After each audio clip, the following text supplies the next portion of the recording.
From harboring illegal immigrants to allowing them to vote, certain sanctuary cities like San Francisco is now opening registration for non-citizens to vote in local elections.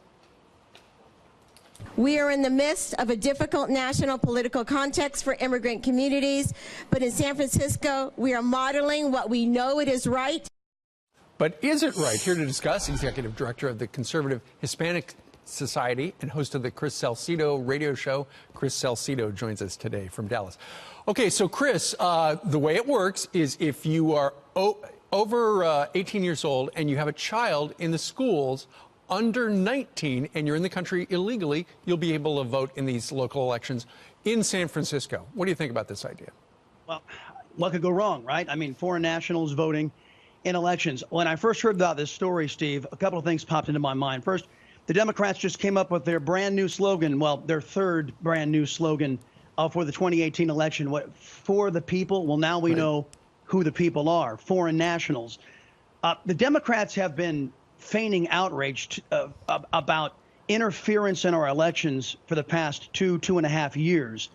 Attempted interference in our elections. Now they're passing laws out in California, the Center for Left-Wing Thought, that ensures foreign interference in our elections. This is absolutely insane. Well, a question a lot of people looking in are going to have, Chris, is, all right, if you're allowed to vote in the local election, what will keep you from voting in a federal election? Well, you know that they have very lax voter laws out in California. And as soon as it catches on in San Francisco, guess what? LA is right behind. Here comes San Diego. Here come the other population centers out in California. And Steve, in my mind, if they persist on giving foreign nationals a voice in selecting our leaders, I think California ought to be punished. There's a couple of ways we can do this. If they persist in this activity coming up in the 2018 election, I think that Congress should refuse to seat any of their representatives, whether they be Republican or Democrat. And if they continue to persist in this illegal activity, that their 55 electoral votes should be thrown out in the next presidential election in 2020. Do you think this is going to catch on across the country? Not across the country. In California, absolutely.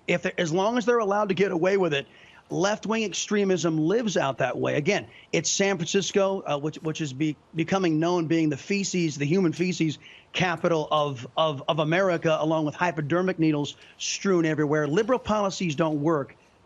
But look, foreign nationals must not be allowed to vote for our leaders in American elections. It's that simple.